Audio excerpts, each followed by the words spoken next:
to it. And then last, I just want to cover that if you already are established and you have particular members, but you want to bring more members in, either as to be owners, or you may even look at investors, however you want to do it, you just don't allow people in. That wouldn't be, following under, the proper legal basis to actually do that, right? So the same way we're talking about proper formation and doing things in a way to stand on the proper legal basis of getting it done, it's the same way if you already exist and you're bringing people in. Still stay with the documentation. Not just documentation, but how do they become members? What is the contribution?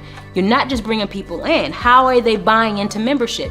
Doesn't necessarily always have to be cash. It could be sweat equity. It can be all types of things, but there should be a documentation of who's coming in and how they're coming in.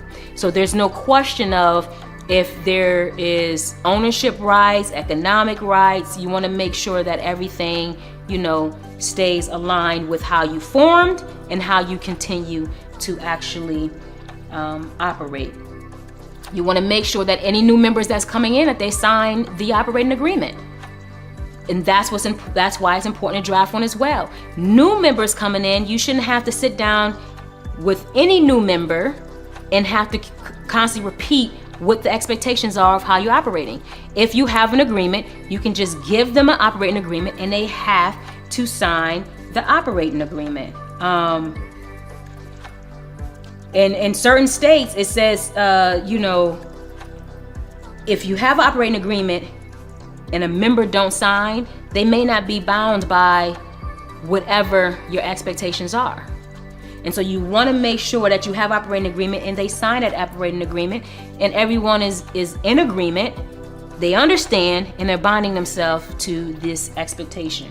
So there is no confusion amongst anyone who considers themselves an economic rights holder or an owner. And so I guess I will stop there because I know I'm trying to pick out from my notes some really important things to cover without going, too long on this. But what I want you to walk away from,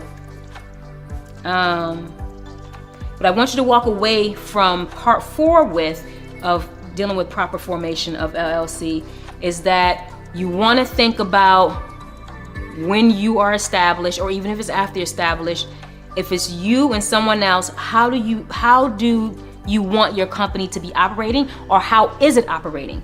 Once you think about that, make sure that your decisions and roles, your decisions and agreements that are in writing reflects that. There's no confusion in that.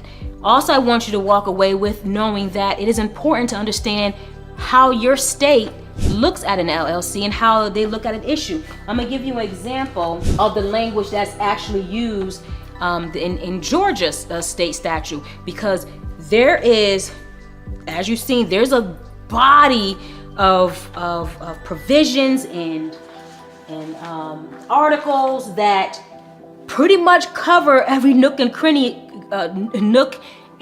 of how you're operating as an LLC. And you don't want the default law to say, this is that situation. Let's take that, let's parse that from here and we'll apply it to here, and it doesn't fit you. Because what the law says, and I'm reading this from Georgia, this language is repeated over and over again in Georgia's state statute. It starts off with, unless the articles of organization or written operating agreement, and that's how it starts, and then it goes on to the language. Unless the articles of organization or a written operating agreement, and so they're saying unless this is the case, then everything else that we say will be the case will.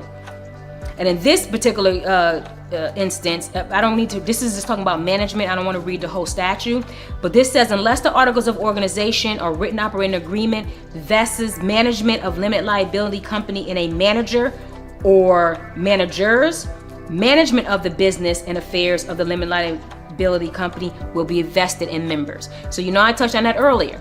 So this right here I'm reading from the Georgia law, and it says, unless the articles of organization or written operating agreement vests management of the limited liability company in a manager or managers, management of the business and affairs of the limited liability company shall be vested in the members.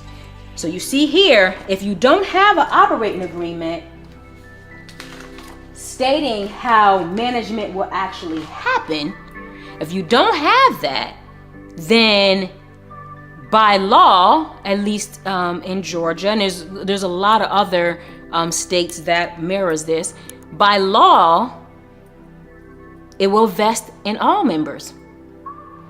And so that's why that's important. Okay, so I'm gonna wrap up there, and we're going to move on to part 5, where we will wrap up the proper formation of an LLC.